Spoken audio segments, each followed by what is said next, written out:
this is getting ahead of me here. Richard, what have you gotten yourself into Well, here? Roger asked me to help him with his string trimmer, and it really sort of got away. So, I'll be here. Hi there, I'm Kevin O'Connor, and welcome back to Ask This Old House, where we have got a lot for you today. Tommy's going to show us how he holds it all together. He's going to give us a demonstration on clamps up here in the loft, and I am going to respond to a homeowner who is very concerned because she has lead paint in her house and a young child on the way. So we're going to get her a proper abatement. And Richard, well, I don't know what you're doing. Well, fortunately, Kevin, this is actually Roger's backup string trimmer, so he's all set. What a mess you've made.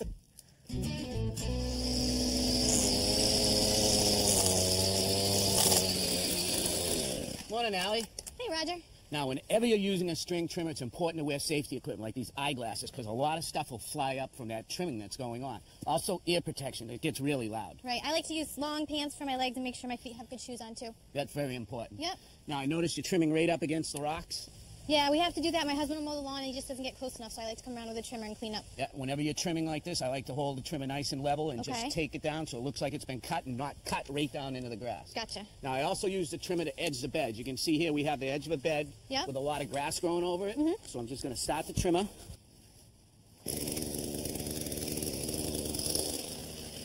In this case, instead of horizontal, I'm going to turn it vertical and trim right along the edge. Okay.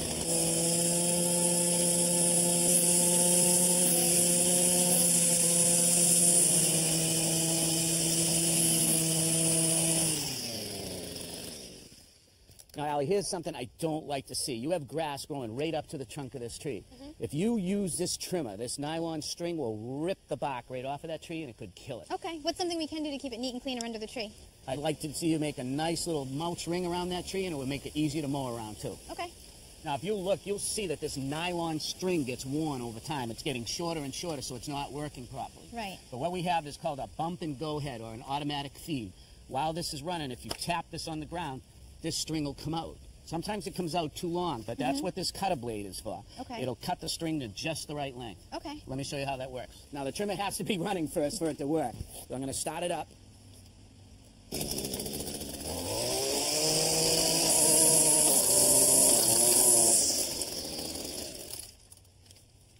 Now, see the line's extended out again? Yeah. Just the right length? Yep. You're ready to go to work.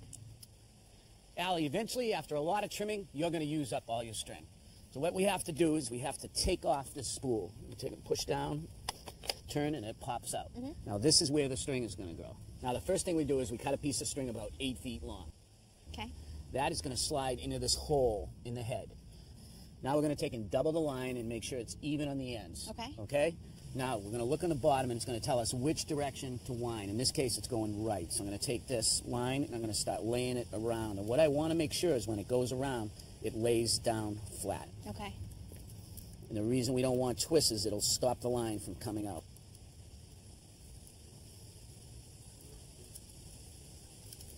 Okay, once I get it spooled on, I'm going to take and lock a piece here, make sure it's not crossed. This piece is going to come out and go in this groove here. Okay. Now it's ready to go on the head. Would you come over here and help me for a second? Sure. Just hold this up off the ground for me. Okay. What I have to do is align these knobs with the holes in the head, so I'm just going to twist these first, like that. Okay. All right. Now I'm going to take the head, slide the string through the first hole, and then I'm going to come through this side and pull it down. Now we're going to pop the head on, lock it in place, pull and release both pieces of string. We are good to go. Looks good. Here's a brand new type of head that makes it easier to load. All you have to do is line up this hole with the arrow on the bottom. Okay. Then we're going to feed the string through. Oh, wow. It's going to come out. We're going to double it up so it's about the same length. Then you just take and turn this head. Every time you turn the head, that string is getting wound around the spool on the inside. You see how it's getting shorter and shorter? Yep.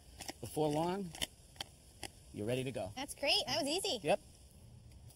Now, this particular model has a curved shaft. Okay. The one I was using has a straight shaft. Now, what's the difference? Just personal preference? Exactly. Whatever you feel more comfortable with. Okay. Now, these both run on gas with oil mixed in it. The oil lubricates the engine. Okay. Now, here's another option, electric. Now, any electric trimmer is going to be less powerful than a gas, but it is going to be quieter and cleaner. Okay. This is a corded model, so it's limited by how much cord you can use, so it's great for a small yard, not a big one. Okay. There's also a battery-powered one. What I found with these is they have even less power than the corded one, so they are really for a small yard. This is something brand new I just found in the last few months. Take a look here. This is a straight shaft trimmer that's powered by propane. Now, how is that different from the gas trimmers? Because it's powered by propane, it's going to run cleaner and quieter and have about the same power as a gas trimmer. And you don't have to store gas. That sounds good. All you have to do is get a propane tank that's used on a camp stove. It attaches to the bottom of the engine, and it'll power this trimmer for 2.5 hours. When you start it up and finish the beds. All right, sounds good.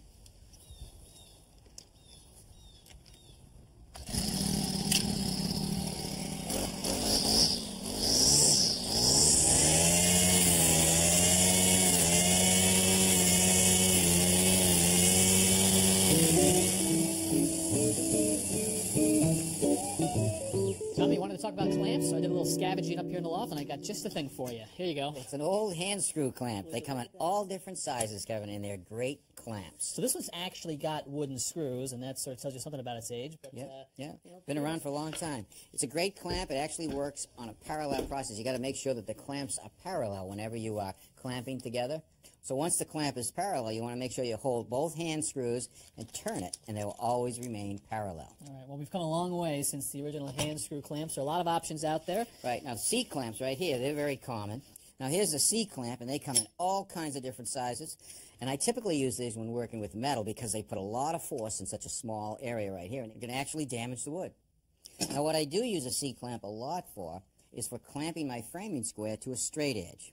Now when I'm making a stair string, I take the straight edge, hold it against my 1x or 2x, and mark the rise and run of the stair. And just repeat that pattern down the piece of wood, and you can cut out your stringer. Exactly. All right, so if you get a lot of force off of the C clamp, you might get less force out of something called a spring clamp, but these can still be pretty practical. They're very practical. I use them on a lot of small projects. Now, if you want to step up a little bit with a little more strength, you have this clamp right here. This is a quick clamp, larger projects, a little more strength when clamping because you can crank it right down. Now, this one right here is actually spring-loaded, so it'll close on itself and you can tighten it right down. Now, you can also reverse the jaws on this, so if you wanted to spread something apart, you could actually spread it apart like that. Gotcha. So now if you wanted to get even more strength, you would go to a big guy like this right That's here. a pipe clamp, right. And it comes in all different sizes because you buy the pipe the length that you want. They actually sell the jaws. You buy the orange jaws. Right. And then you buy the length of pipe that you need, and you just put it together yourself. Right, and you can get 3/4 inch pipe or 1/2 inch pipe. And you can adjust whatever you want, bring it down, And then you use the clamp it screw in. for the last couple inches right there. Right. Now, the problem with these pipes, I use them a lot, but when you have a real long pipe like this and you're gluing up, let's say, a panel or a top or anything like that, when you crank that down, this pipe could curl or bend slightly. And when that bends, you actually get a little bit of lift in the center here. So you've got to be careful of that happening. When that bends up like that, you're not going to get a good tight joint. And so the solution to that is sort of the next step up, and that's the bar clamp. That's a bar clamp. It's a heavier pipe. It's actually like an I-beam at the end. And these two jaws are parallel all the time. So when you crank this down, you don't get that lift in the middle causing your top to bow. You also got a big surface right here so that you don't, you at least lessen the chance of marring the wood. Right. And you can also take this apart, spin this around for spreading things apart. Okay, so let's talk about some specialty clamps. Here's Right. one that they have got made up to hold corners together. Right. And it works pretty simple. Basically slide it on the board, holds the board into position.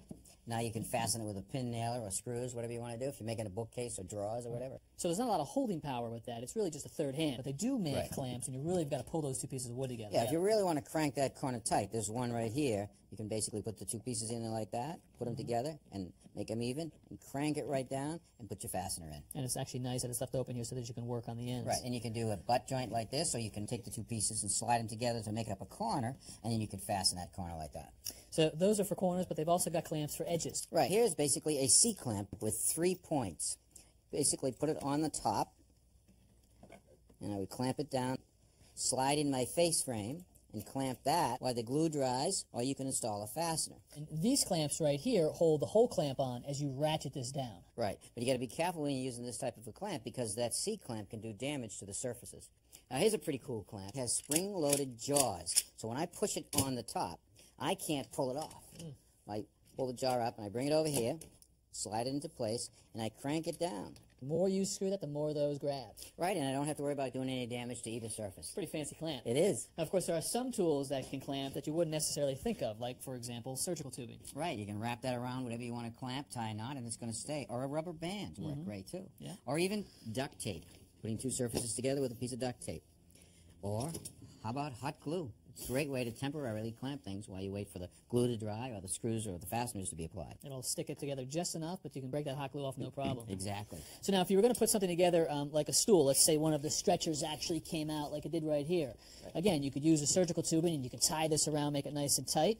That might do the trick for you, but then they've also got a strap clamp. Right, it's an adjustable strap clamp that you can put down where you want to clamp, push it down, put some tension on it, and crank down on this little nut right here, and you've got a nice clamp. Who knew there were so many clamps out there? Something for everything. There's a lot of them. All right, great information, Tommy. Thank you. My pleasure.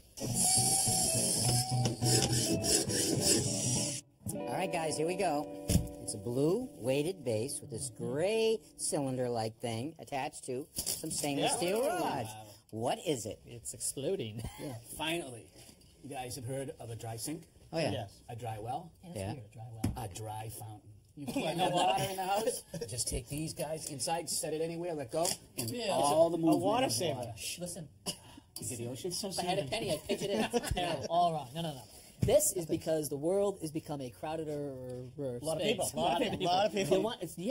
You want to protect your personal space. Let's say you're on the bus, right? Yeah. Or the train, and you get up and you want to save your seat. Yeah. There's a smaller one. Here we go. Huh? You get up, you put that thing down. Would you sit on that? No way. You never would sit on that. So that saves your seat. And this guy, if you're out in public and it's like Times Square or whatever, just strap it to you, and no one. So it's a Get space away. saver. People stay away. Yeah, that's great, Kevin. No, Kevin, this is actually, everybody has their holiday rituals. Oh yeah, July 4th. Absolutely. There's Christmas, there's Hanukkah, there's Kwanzaa. What do you got? You got all kinds of things. You got the tree, the menorah, you got a holiday bush. This is the universal symbol now. This is for Hana Kwamsmas. Right? Hana Kwamsmas that everybody can celebrate the same day, middle of the summer, July 18th. The malls aren't as crowded, prices are lower. Happy Hanukkah. I really, Thank you. I can't believe some of the answers you guys get. It's so simple if you look at it. It's something that you place wherever you don't want birds to land. Okay. Saving All right. the bird seat. Well, no, it's really, you don't want the birds to mess up the spot. You get it? So who would use that? So, well, let's say somebody with a boat. You put it up on the boat where you don't want the birds to land and keeps the boat cleaner. Do you have one of these? I have a couple of them, yeah. So every day is Hana Kwamsmas. In July. They work good.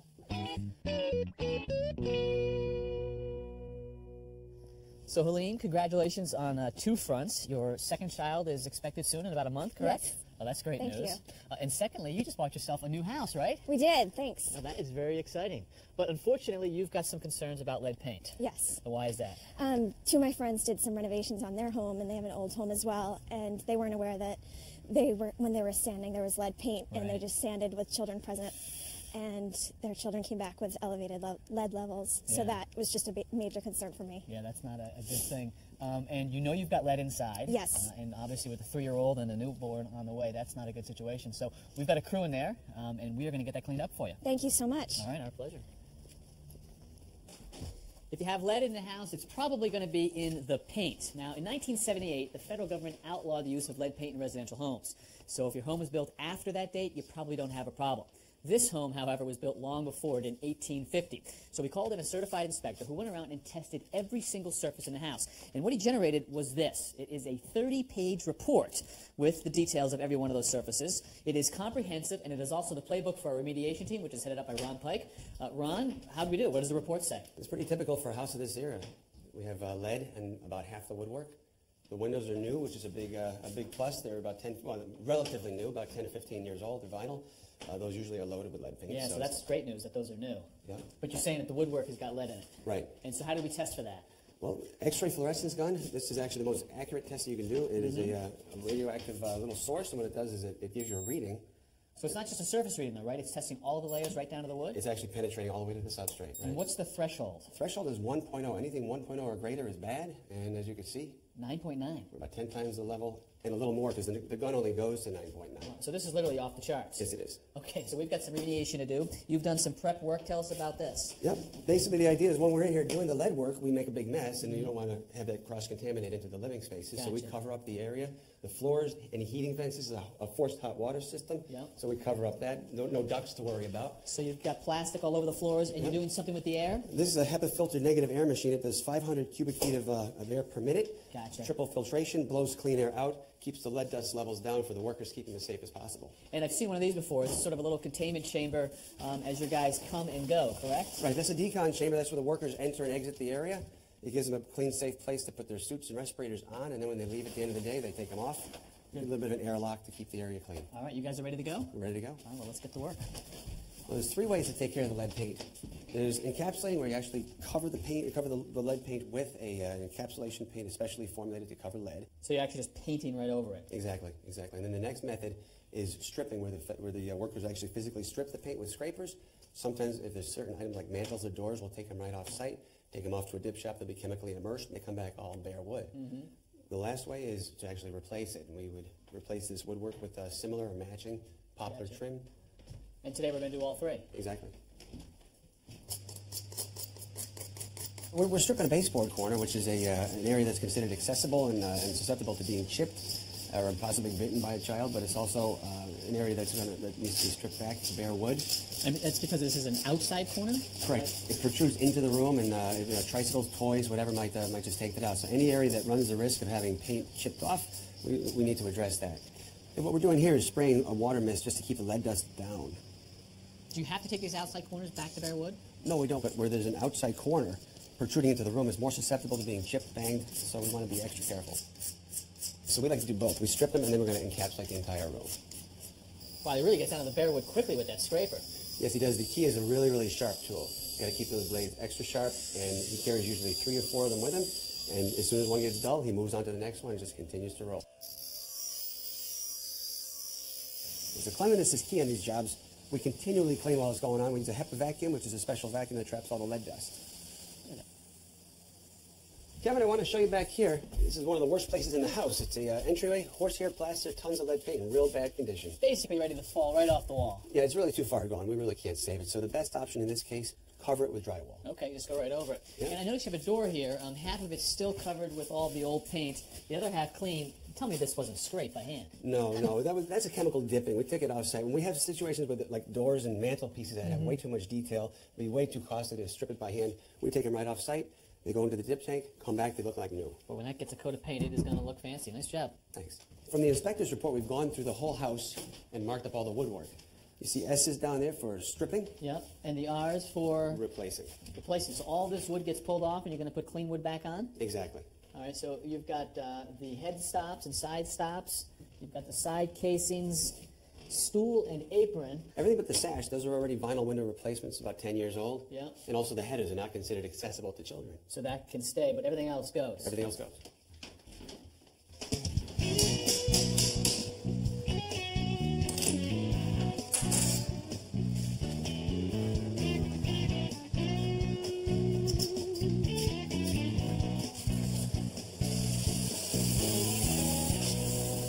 Off all of the wood that you need to from this window. Right, now we're getting all ready to put it back together again. First step, stool cap. You guys made this up on site out of flat stock with a router, just put a bullnose on, and you even took the time to do a back cut here, a bevel, so that it matches the bevel of the windowsill. Exactly. All right. That way it'll sit right on there. That's We'll build nice it from fit. there. Before we put these casings up, we are going to insulate the old weight pockets. Okay, but we can at least see what this is going to look like by modeling this right there. Casings look good, and you've got an apron going in for us as well? Oh yeah, it looks great, and it's going to look terrific with a fresh coat of paint. So once you've done the rest of the windows in this room and pulled off any trim that you have to, do you call the inspector back? Before we call the inspector back, we have to clean, and then clean some more. Like this place has never been cleaned before. Right. HEPA vacuuming, TSP washing, the plastic comes up, and everything's cleaned again. Gotcha. When that's all done, the inspector comes in and blesses it, and then Android and Helene can move back in. Well, I know the homeowners are anxious to get into the new house, so thanks for your work. Thank you. It's going to look really good right there. Kevin, that was a huge job. What did that cost? It was a big job, and it was expensive. It actually cost $8,000. That's not cheap. No, it's not at all. But think about this. The homeowner, she was very concerned, all right? So she's got a little child and one on the way. Sure. But she also wanted a thorough inspection.